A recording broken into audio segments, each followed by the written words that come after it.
Firas Maksad is the president of the Arabia Foundation. He joins us now from Washington. Firas Maksad, when we see Nikki Haley, the US Ambassador to the UN, standing in front of what looks like an Iranian missile, and I stress looks like, do we have to accept that Tehran's footprint in Yemen is a fact and it's getting deeper?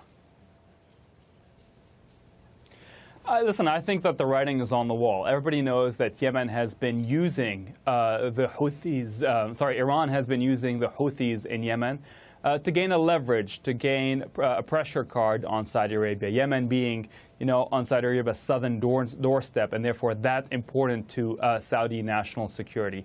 So yes, it might take some time for the UN to flush out the evidence, but having looked at all the components of that missile displayed by the US ambassador last week, I think there's little doubt in the mind of most analysts that those parts are originating in Iran. Can we back this up a little bit? I mean, the Yemeni conflict is clearly no longer peripheral to Tehran's original designs, if you will. That's what Tehran's critics would say. But when was there a shift? Yes, I mean, I think that's true. People would argue that Iraq, perhaps Syria, even Lebanon, Hezbollah there were much more important to Iran than Yemen. But Iran did seize the opportunity to capitalize on the Yemeni conflict. And as the Houthis grew stronger, it realized that they had something to work with there. And so it successfully transformed Yemen from a tangential issue to a key pressure card that it could use against its primary rival in the region, which is Saudi Arabia. OK, Saudi Arabia clearly as well wants concerted action here on the part of external players and people who may, in a perfect world, bring some sort of pressure of diplomacy to bear here. But there's no appetite for that yet, is there? No, unfortunately, I don't think so, and it's much to the detriment of the people of Yemen. We have to remember that Yemen, first and foremost, is a civil conflict, one pitting the many aspects of Yemeni civil society and the political groups there. So there is no easy solution, because even if the regional and the international powers that be were in alignment, it would be difficult to get to a political resolution to the problem there. And given the realities both in Tehran and in Riyadh, we don't see positive trend lines. We see negative trend lines where Saudi Arabia increasingly has to play defense to an Iranian offense. OK, trend lines.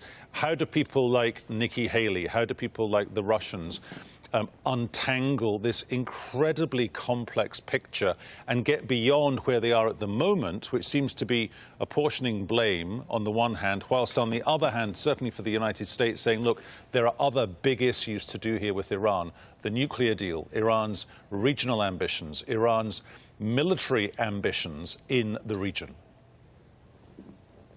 So yeah, if only you and I had the answer to that question. I don't think that we do here, but I think a good starting point would be a de-escalation. And certainly what we see today with the firing of this missile targeting the Saudi capital, really the Saudi equivalent of the White House, the Yamama Palace there, is not a step in the right direction. It is an escalatory move, perhaps one that was ordered straight out of Tehran.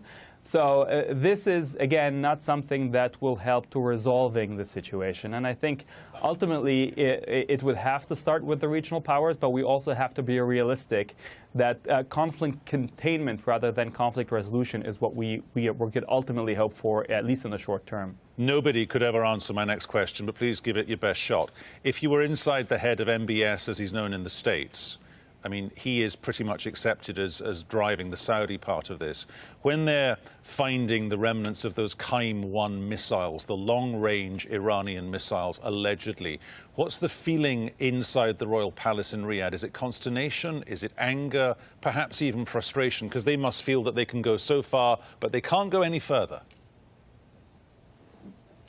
Yeah, I certainly can't get into the head of MBS, at least for not that question.